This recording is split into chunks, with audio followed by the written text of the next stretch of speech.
লক্ষ্মীপুর রামগঞ্জ উপজেলার ২ নং নোয়াগাঁও ইউনিয়নের সরসই গ্রামের চৌকিদার বাড়ির রুহুল আমিনের ছেলে নজরুল এবং তার সম্বন্ধী তার ওয়াইফ সহ তার আপন ভাগ্নিকে কিডন্যাপ করে নিয়ে যায় এবং তার সাথে থাকা স্বর্ণ অলংকার লুট করে তার সম্বন্ধী তানভীর প্রবাসে চলে যায়।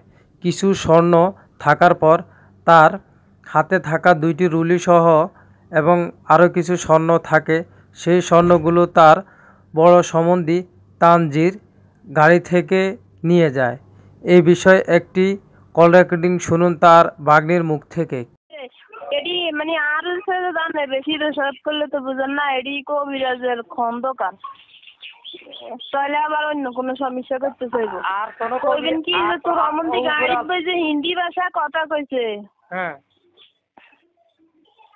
গাড়িত বইছে হিন্দি ভাষা কথা কইছে, কিডনি বেছে এটা তো আমরা নিজে শুনছি, এডি আকি কইন না কথা না, এত মুখের কথা। কিডনি বেছেন না হলে আর একজন স্বর্ণ চুরি না করবে এটার কোনো গ্যারান্টি আছে না? এটা ভাইয়া জানছে তো, ওই যে কইছে না 5 জন ফাড়াইবো, ভাইয়া তো শুনি গেছে, এত তো মনে করছে ভাইয়া হিন্দি জানে না, কথা বুঝিস নাই? ভাইয়া আমার কইছে তো এত তো 5 জন ফাড়াইবো। আমি তো আসছিলাম। আর খালম না কইছে কয় আমি সম্বন্ধে কিডনি বেশি লইছে, আর আমাদের কিডনি বেশি, আর আমাদের অ্যাপেন্ডিসাইডের ব্যথা হয়েছে। জাইদের মা কইছে একটু গাঁটবো ইচ্ছা মতো। কেউ এটা আমি দেখতে আছি সব দেখবি শুনি বাড়ি সামনে আইয়ে শুনি এটা চা খালি সবে বাড়িব ধৈর্য যা নিচে সবে বাড়িব। আচ্ছা ঠিক আছে, তুই টেনশন লইস না, তুই পড়ে থাক, দেখতে আছি আমি। ইয়ে কই? হ্যাঁ, ছাত্রী কি কইছিস বুঝি না। কইছি ছাত্রী ভাই কিডনি একটা বেচছে না। হ্যাঁ, আরুগা শাড়ি ডিম কই দিছি। আচ্ছা অন আচ্ছা সাথী কই দিছি। আচ্ছা তো শুনি অন কি হাতির ভাইয়ে স্বীকার করে না? বলে দিদি বন্ধু ভাইয়ে তো স্বীকার করে না, কিন্তু আইতে মানে 100% কইতে হারি না।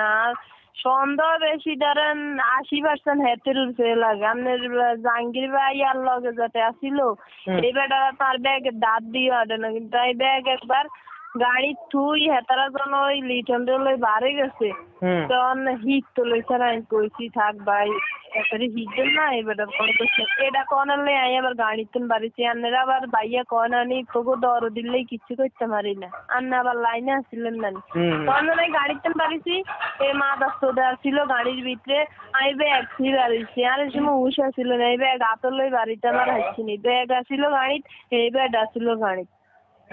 বুঝছি, আচ্ছা আমি আমার যা বুঝার আমি বুঝি গেছি। আমার কত কি রিকে বাড়ে না আগে আমার কইলো যে আমার চুড়িও আছে ইয়েও আছে, শুধু আমার হার নাই নেকলেস নাই, আমার এটা কইছে।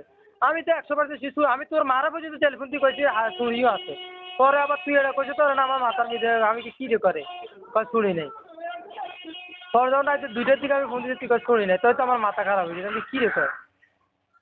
আচ্ছা ঠিক আছে আমি দেখতে আসছি, টেনশন লইছি। কেঁচু খুঁড়তে গিয়ে সাপ বের হওয়ার মতো অবস্থা। অভিযুক্ত তানজির কিডনি পাচারকারীর সদস্য। গ্রামের সাধারণ মানুষকে লোভ দেখিয়ে কিডনি পাচার করাই তার ফ্যামিলি এবং তার কাজ। প্রশাসনের দৃষ্টি আকর্ষণ করতেছি, তাকে গ্রেপ্তার করে সঠিক তথ্য বের করে তাকে আইনের আওতায় আনার জন্য।